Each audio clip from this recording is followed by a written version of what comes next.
circuit diagram symbols. If you want to represent your lamp in a circuit diagram, you represent it like this. Okay, we have the variable resistor, which is a resistor that can change in value. Okay, we have the, of course, the fixed resistor. This is the symbol for it. Okay, you see I used it to draw the second load I did in the previous slide. Okay, we have this for the voltmeter, we have this for the ammeter. Of course, these are tools used to measure. This one is used to measure voltage, this one is used to measure amps, that's current. All right, we have this for cell. Okay, so this is one cell. Okay, this is a battery. Okay, this comprises of more than one cell. Okay, so we have this for LED, which stands for light emitting diodes. Okay, those are those small light bulbs. Okay, very small light bulbs that work with direct current. We have this for open switch. Okay, when your switch is opened. Of course, you saw me try to draw something like this when I was explaining about open and closed circuits. Then we have this for closed switch. Okay, so an open switch, if connected to a circuit, would give you an open circuit. A closed switch connected to a circuit will give you a closed circuit. Okay, so let's talk about potential difference. Okay, potential difference is also known as electric pressure, also known as voltage. Okay, it can be defined as the amount of work done in moving a unit positive charge, example 1 coulomb, from one point to another along any path, or simply the difference in voltage between any 2 points in the circuit.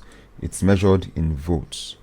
Okay, so to maintain flow of current along a path or a circuit, there must be a voltage source. Okay, if there is no voltage source, then there is no flow of current.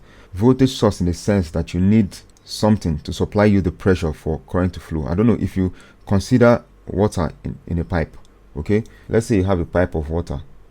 Okay, let's say it's lying on the floor. But it has a little bit of water in it. Okay, but it's lying on the floor and it's lying in the way that this water can't flow out. It's just in there. Okay, so let's assume you have a pressure of 0 pascal. Let's just assume you have 0 pascal here, and let's assume on this side you have 0 pascal. Of course, you will know that you're not expecting any flow here because the pressure at this point is same as the pressure at this point. But what if the pressure on one side gets increased? So let's say you increase pressure here to 2 pascal and this is 0 pascal. Do you think this water is going to remain here or is going to flow out? It's obviously definitely going to flow out. An example is if you put your mouth on this side of the pipe and blow air into it, of course increasing the pressure on this side, of course definitely water is going to flow and flow in this direction. And that's because there's a difference, okay, in pressure between this side and this side. Okay, so that's more like a potential difference in pressure. Now for electricity is same thing. You have a wire. Okay, this wire has electrons in them. All right, now you bring a voltage source. Now a voltage source is more like, let's say you bring in a battery. Okay, so I could draw this for a battery. We know this 9 volts battery that come like this with 2 terminals here. So let's say you bring this battery 9 volts, or we could still represent it with a normal symbol here. Okay, and we call it a 9 volts battery. All right, then we connect it to this end and connect this to this end. Okay, first of all, let's know that when we say we have a 9 volts battery, one terminal is positive and the other terminal is negative. All right, now the positive terminal is 9 volts greater than the negative terminal. That's what this thing means. So if the positive terminal is 9 volts, it means negative terminal is at 0 volts. So the positive terminal is 9 volts greater than the negative terminal. So for a voltage source, you have that potential difference already. So when you connect that potential difference on this wire, okay, the 2 ends of the wire, once that potential difference is created, you have mounted pressure on the wire. So current is going to flow with respect to that pressure. Okay, so it's basically same thing with the flow of water. okay, in a pipe. So that's what this potential difference is. It's difference in potential. You have just created a difference between the potential on this part of the wire and the potential on this other part of the wire, so current can flow. So note that to maintain flow of current along any path or a circuit, there must be a voltage source, okay, which is a source of potential difference, okay, or electrical pressure that will do work to make charges flow consistently or constantly. So note that this potential difference, the pressure or energy, can be gotten from things like the generator, batteries, you know, solar cells, okay, things like that can be voltage sources for circuits. There's also a term, electromotive force. Okay, so this is the energy possessed by a voltage source, all right, that is capable of carrying a unit charge, one coulomb, to move around a circuit that is from the positive to the negative terminal of the source. That's you moving around the circuit. So what's the difference between electromotive force and the potential difference? Okay, if you look closely, you will see EMF is the energy possessed by the voltage source. So EMF has to do with your voltage source, the energy it possesses that is capable of carrying a unit charge, okay, to move around the circuit. That energy is what you call EMF, electromotive force. While the potential difference is the amount of work done to move that same unit charge from one point to another along any path. Potential difference doesn't necessarily move from the positive terminal of the voltage source to the negative terminal. Potential difference can be between two different points. So let's say we have an LED, all right, and we have a resistor, okay, connected to a voltage source down here, okay, and this voltage source is 9 volts. So this 9 volts is same as its EMF, okay. So that's the energy it possesses to move a coulomb, okay, a unit charge from this point to this point, from its positive terminal through the circuit to its negative terminal. The energy it possesses that can move a unit charge through that circuit is its EMF, while potential difference is the amount of work done to move a coulomb charge between 2 points. So the difference in voltage between this point and this point is potential difference. The difference in voltage between this point and this point is potential difference. The difference in voltage between this point now and this point, which happens to be the voltage across the terminal of the battery, is also potential difference. So potential difference is voltage difference between 2 points in the circuit, while the EMF is the voltage difference between the two terminals of the voltage source. Okay, so we can see that in pictures here. We have a source here, okay. You can see our source is made up of 2 cells. This is the positive. The longer line is usually the positive, the shorter line is negative. Then we have connecting wires and we have a load. You can see here the EMF of the voltage source is that potential difference between its terminals when it is not connected to any circuit, okay. So EMF is usually work over charge. That's the mathematical expression for it. Then we can see for potential difference that we can have potential difference between 2 points, okay, any 2 points in the circuit. The voltage at this point and the voltage at this point with reference to each other is a potential difference, okay. The voltage at this point and that at this point, the difference between it gives us the potential difference.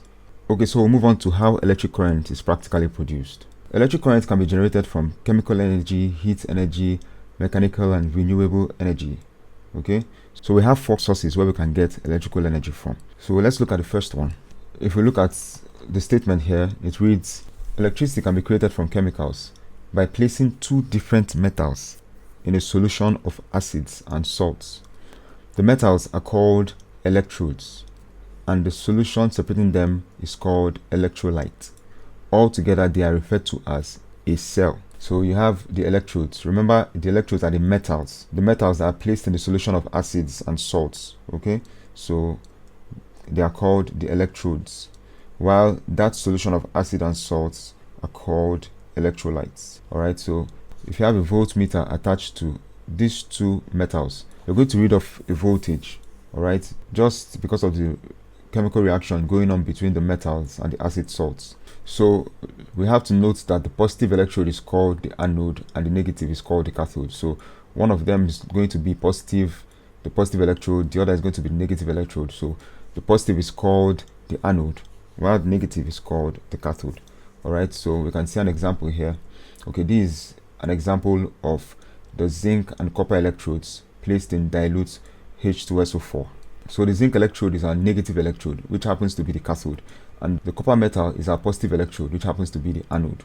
Okay, then we have our electrolytes to be H2SO4. So you can see that current is going to flow, and you have two directions shown here: the flow of electrons and the conventional current flow.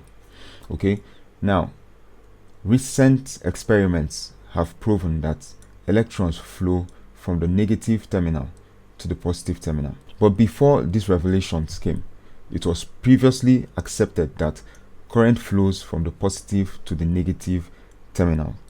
Okay, so because of how well established this idea was already, and of course it didn't really change much of anything, so no effort was made to change it. So you see, we still make reference to this kind of flow where we say electrons flow from the positive to the negative.